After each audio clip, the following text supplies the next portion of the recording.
Le président du CNR et du FASO aborde maintenant le problème de la dette des pays africains. Nous estimons que la dette s'analyse d'abord de par ses origines. Les origines de la dette remontent aux origines du colonialisme. Ceux qui nous ont prêté de l'argent, ce sont ceux-là qui nous ont colonisés. Ce sont les mêmes qui géraient nos États et nos économies. Ce sont les colonisateurs qui endettaient l'Afrique auprès des bailleurs de fonds, leurs frères et cousins. Nous étions étrangers à cette dette. Nous ne pouvons donc pas la payer. La dette, c'est encore le néocolonialisme où les colonisateurs se sont transformés en assistants techniques. En fait, nous devrions dire qu'ils se sont transformés en assassins techniques.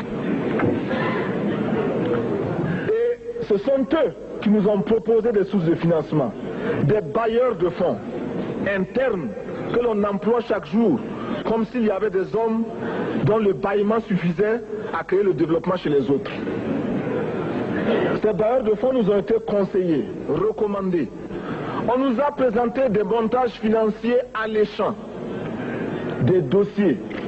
Nous sommes endettés pour 50 ans, 60 ans, même plus. C'est-à-dire que l'on nous a amenés à compromettre nos peuples pendant 50 ans et plus.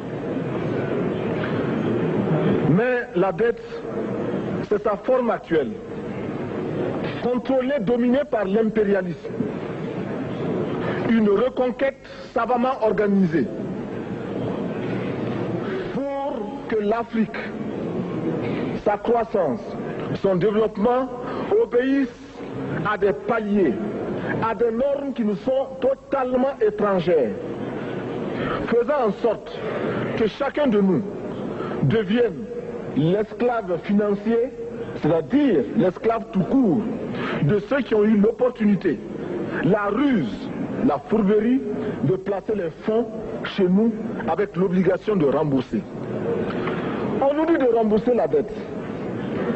Ce n'est pas une question morale. Ce n'est point une question de ce prétendu honneur que de rembourser ou de ne pas rembourser. Monsieur le Président, nous avons écouté et applaudi le Premier ministre de Norvège lorsqu'elle est intervenue ici même. Elle a dit, elle qui est européenne, que toute la dette ne peut pas être remboursée. La dette ne peut pas être remboursée.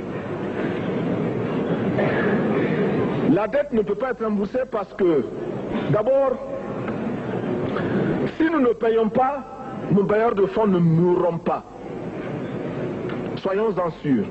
Par contre, si nous payons, c'est nous qui allons mourir. Soyons-en sûrs également. Ceux qui nous ont amenés, ceux qui nous ont conduits à l'endettement, ont joué comme dans un casino. Tant qu'ils gagnaient, il y avait plein de débats. Maintenant qu'ils ont perdu au jeu, ils nous exigent le remboursement. Et l'on parle de crise. Non, Monsieur le Président, ils ont joué, ils ont perdu, c'est la règle du jeu. La vie continue.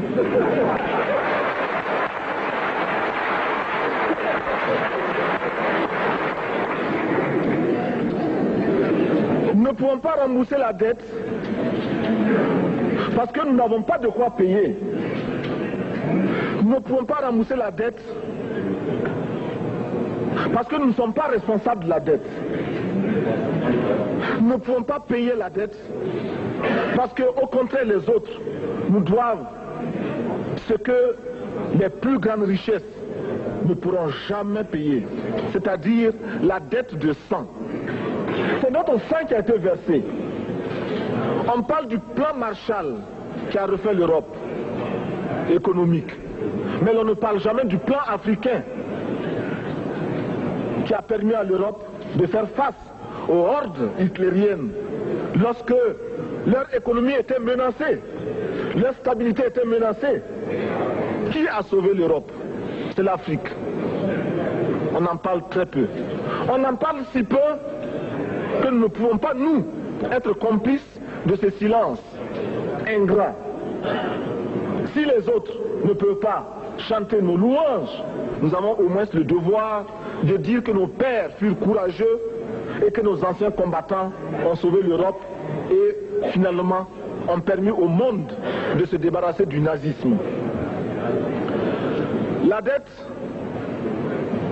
c'est aussi la conséquence des affrontements. Et lorsque l'on nous parle aujourd'hui de crise économique, l'on oublie de nous dire que la crise n'est pas venue de façon subite.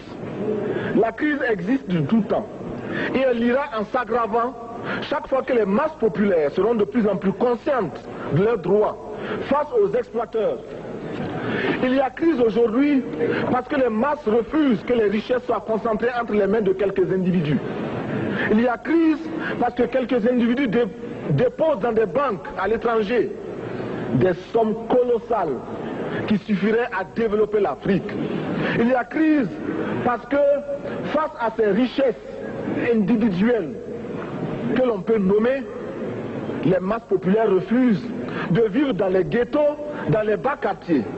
Il y a crise parce que les peuples partout refusent d'être dans Soweto face à Johannesburg. Il y a donc lutte et l'exacerbation de cette lutte amène les tenants du pouvoir financier à s'inquiéter. On nous demande aujourd'hui d'être complices de la recherche d'un équilibre. Équilibre en faveur des tenants du pouvoir financier, équilibre au détriment de nos masses populaires. Non, nous ne pouvons pas être complices. Non, nous ne pouvons pas accompagner ceux qui sucent le sang de nos peuples et qui vivent de la sueur de nos peuples. Nous ne pouvons pas les accompagner dans leur démarche assassine. Monsieur le Président, nous entendons parler de clubs. Club de Rome, club de Paris, club de partout.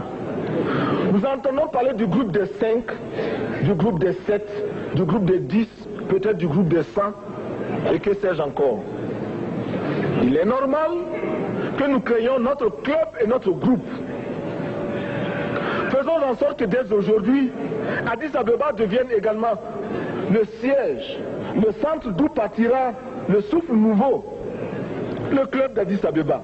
Nous avons le devoir aujourd'hui de créer le front uni d'Addis Abeba contre cette façon que nous pourrons dire aux autres. En refusant de payer la dette, nous ne venons pas dans une démarche belliqueuse. Au contraire, c'est dans une démarche fraternelle pour dire ce qui est. Du reste, les masses populaires en Europe ne sont pas opposées aux masses populaires en Afrique. Mais ceux qui veulent exploiter l'Afrique, ce sont les mêmes qui exploitent l'Europe. Nous avons un ennemi commun. Donc, notre club, parti d'Addis Abeba, devra également dire aux uns et aux autres que la dette ne saurait être payée. Et quand nous disons que la dette ne saurait être payée, ce n'est point que nous sommes contre la morale, la dignité, le respect de la parole. Parce que nous estimons que nous n'avons pas la même morale que les autres. Entre le riche et le pauvre, il n'y a pas la même morale. La Bible, le Coran, ne peut pas servir de la même manière celui qui exploite le peuple et celui qui est exploité. Il faudra alors qu'il y ait 2 éditions de la Bible et 2 éditions du Coran.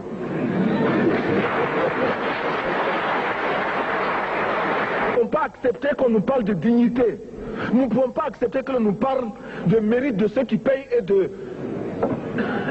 perte de confiance vis-à-vis de ceux qui ne paieraient pas. Nous devons au contraire dire que c'est normal aujourd'hui. Nous devons au contraire reconnaître que les plus grands voleurs sont les plus riches. Un pauvre, quand il vole, ne commet qu'un larcin ou une peccadille, tout juste pour survivre par nécessité. Les riches, ce sont eux qui volent le fisc, les douanes et qui exploitent les peuples.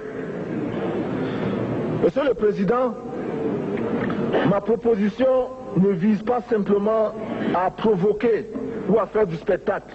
Je voudrais dire ce que chacun de nous pense et souhaite. Qui ici ne souhaite pas que la dette soit purement et simplement effacée? Celui qui ne le souhaite pas, il peut sortir, prendre son avion et aller tout de suite à la Banque mondiale payer.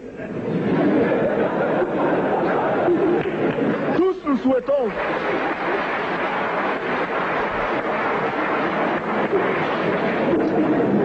proposition n'est pas non plus, je ne voudrais pas que l'on prenne la proposition du Burkina Faso comme celle qui viendrait de la part de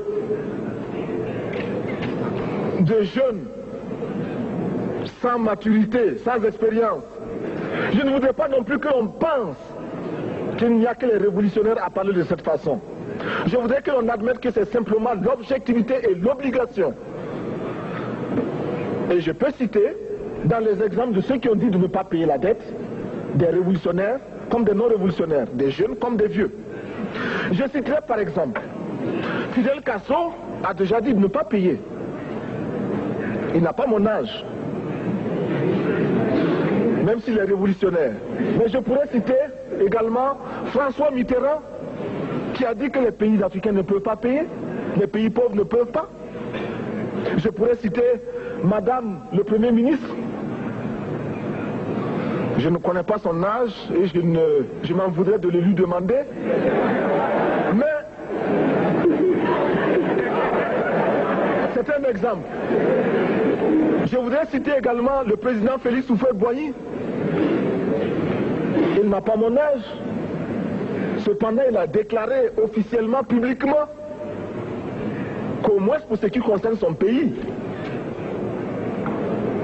la Côte d'Ivoire ne peut pas payer.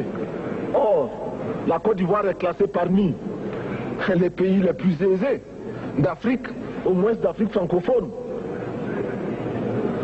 C'est pourquoi d'ailleurs il est normal qu'elle paye plus en contribution ici. Mais, Monsieur le Président, ce n'est donc pas de la provocation. Je voudrais que très sagement, vous nous offriez des solutions. Je voudrais que notre conférence adopte la nécessité de dire clairement que nous ne pouvons pas payer la dette. Non pas dans un esprit belliqueux, belliciste. Ceci pour éviter que nous n'allions individuellement nous faire assassiner.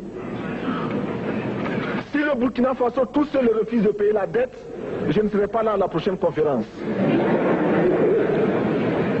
Par contre, avec le soutien de tous, dont j'ai besoin,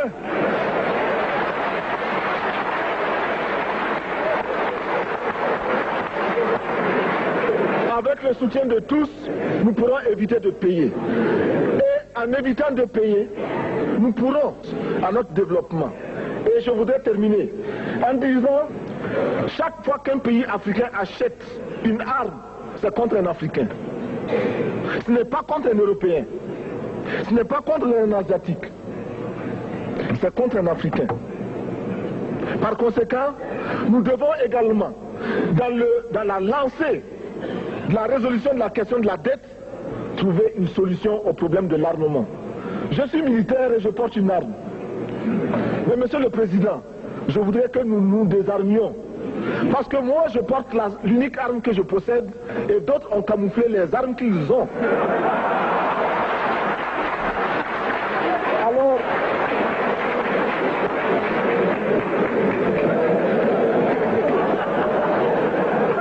Alors,